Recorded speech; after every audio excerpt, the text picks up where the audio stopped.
the divine, the cute, the gothic, the adorable, the mysterious Sabrina. Strong half of Sumo Punks.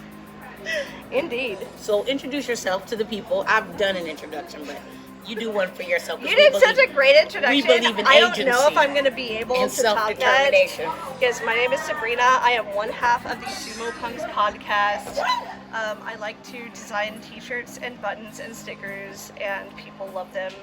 And also write all the scripts for the podcast. Shoot. Script writing. Yeah. Noted. Sabrina, thank you for talking with us today. No problem. Want to ask straight up, what got you into sumo? I love fat people. Do it. Yeah. More. As a fat person, I like to support other fat people. I don't think fat is a bad word. Yeah. Oh, yeah. And I want to promote the idea that body weight is not intrinsically linked to athletic ability. So that's one of the big reasons why I got into sumo. It was very inspiring for me to see people with larger bodies doing these like amazing feats of agility and strength. Hell yeah. So that's pretty much why I got into sumo. Sabrina, that's absolutely amazing, and I'm excited for when we do post this because it's going to politicize folks around like decolonizing and decriminalizing the word fat, especially in describing their own bodies. Fuck yes. Who is your favorite amateur sumo wrestler? Ooh, my favorite amateur sumo wrestler. I'm a big fan of Kyle Farrader. Is just a powerhouse. Holy shit. He's done so much all around the world, and he's just so amazing. Of course, everybody loves Edo because, you know, he's got a body like a fucking Dorito chip and just like slays all day. Let's see, who are some of my other inspirations? I mean, Matt is one of my inspirations. I have known him for how many years now? Over 7 years. Oh, that's how long we've been together, but it's been over that. It's been 10 years. Yeah, and just like a decade. The initiative that he's taken to start doing something like very physical that's like been not only a huge change for his body, but a huge change for his routine and his time and his lifestyle. You know, that's been a big inspiration for me too, because I'm a lazy bitch and I need motivation to do stuff sometimes. But, you know, sometimes it's all in your head. It's all mental. And to have somebody living in your same house who is getting over that mental hurdle is very useful for your own motivation, you know? They say the lie that depression tells you is that you're not doing enough. Everything is easy. So that's always me. I am always telling myself I'm not doing enough. Yeah, and it's that's a huge lie of depression, and it's always to be connected to somebody in your intimate space who's like encouraging and stuff like that and affirming. Somebody who knows all your dirty little secrets. Yes. I love somebody who's been all up in your dirty little secrets. I love it. That part. You haven't lived. Right. You should have somebody all up in your dirty little secrets. Yeah. Who is your favorite pro sumo tour? Oh, God, there's so many. I love this gasp. It was very... For some reason, the first person who came to my head was Aqua, because he's one of these huge, stout, short-limbed Rikishi who's done so much in his career. He was in Makuuchi. He dropped back down to Juryo. Is he still in Juryo? Okay, I thought so. Akisayama, oh my god, he recently retired, but just having that body type where you don't see a body type very often that's big and has like loose hanging skin. If you look at like plus size models, they all have like one chin, Break it down. and they Sabrina. have, Break it down. you know, like perfect proportions, but larger. And seeing him do what he does with, like, you know, the loose hanging skin and the fucking, all the things that he has, he's been such an inspiration for me. But let me think of some other ones. Oh, Tochinoshin is another one, just because I am someone who has a chronic illness. Yes. I know it's not the same as having like an injury that's like a chronic annoyance. I don't know what other words to use for it, but yeah. But just watching him go through his journey of being able to kind of work around, and there's other Rishi like that too. Sheesh. Yeah, like oh gosh, who are some other Rishi? I'm so sorry, I've had so much whiskey.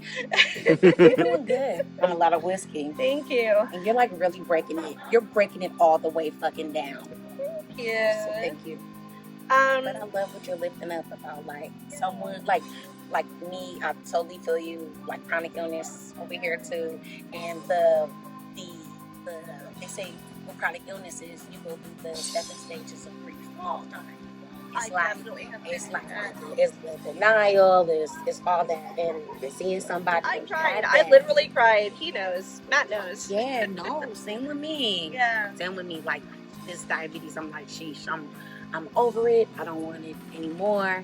And seeing It's somebody, always going to be a part of you, and there's no way that you can divorce yourself from this thing. No way. So you kind of got to learn to incorporate it as a part of yourself. Heck yeah. Yeah. And I really like how you connected that with that pro sumo wrestler, and I think a lot of people with chronic pain, like, would be easier on themselves. Life is chronic pain. Would be easier on themselves. Also, this world doesn't do a good job because it does make you feel like it's your fault. Yeah. That you have chronic pain, and we talk about the whole scale of what illnesses are cute. Yes, I hate the moralization of health. Yeah. Fucking quote me on that 1,000 times. Yes. I fucking hate the moralization of health. It's so fucked up. Okay, everybody has a different body that is going through a million different things, a billion different things. How many people are there on this earth? So many. There's like 7 billion different bodies that all have a different experience. Yeah. You know, you can't say that this body is better than this body because they're all different. Yeah. So they're all important, and we all need different things to be able to survive. Absolutely. And thrive. And if for me, it's Funyun flavored Lay's potato chips. That's okay. And for me, it's marshmallows when I'm feeling low. But yeah, I love that you honor, that Sumo who's going out there fighting through chronic pain and living with chronic pain, because that's a thing too, like another way, right? Illnesses get normalized, how hard you fighting. And I think it's so messed up. It's like every day, folks' illness and the way that it shows up is so different, and it takes different amount of capacities to show up. And different tactics. We don't even give people credit for showing up. Exactly. Or showing up in a way that we recognize as showing up. Sometimes it's just hard for me to wake up at a quote unquote decent hour. Yeah. Just because during the night, because of the condition I have, my body just fills up with inflammation. Yes. And just the amount of people that are like, well, if you're not waking up at 6 a.m., then you're just a lazy piece of fuck. Yeah. Or just, that's always in the back of my head. Yeah. And it's hard to like get beyond that and tell myself, no, they don't know what the fuck I'm actually going through. I need to just, listen to my body and do what it says is the most healthy for me at the time. And they don't know what the fuck they're talking about either, because someone has convinced them. I'm constantly in conversation with other diabetics who are trying to cure me. I mean, so many people, they are trying to cure me, but dude, the amount of people who have told me to use turmeric is so fucking annoying. It's so annoying. Turmeric does not cure all inflammation, okay? Or if you just eat fruit every day. Fuck you. I eat fruit every day. I'm still in pain. But fuck you. I want to eat beef jerky. Yes, And marshmallows, damn you. Fuck yes. Here Okay. we have joy in our lives, How right? dare. How dare. How very dare.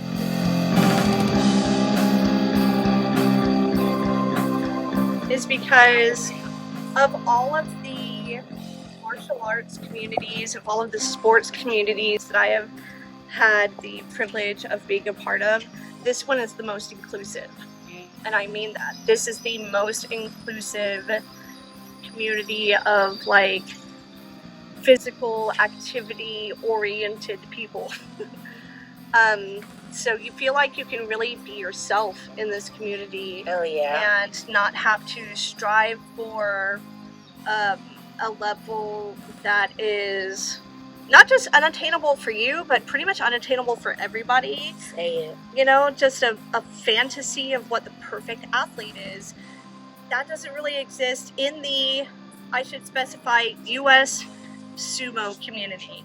I can't speak for any other country or international sumo. I sure as fuck can't speak for pro sumo. That part. But this community right here in the U.S. has been so gracious with just everybody I've met that has decided to become a part of it, you know? Yeah, that's pretty much it. I don't know what else to say. Perfect. That's perfect. You're perfect, Sabrina. Thank you, boo. Oh, no problem. I love you on whiskey.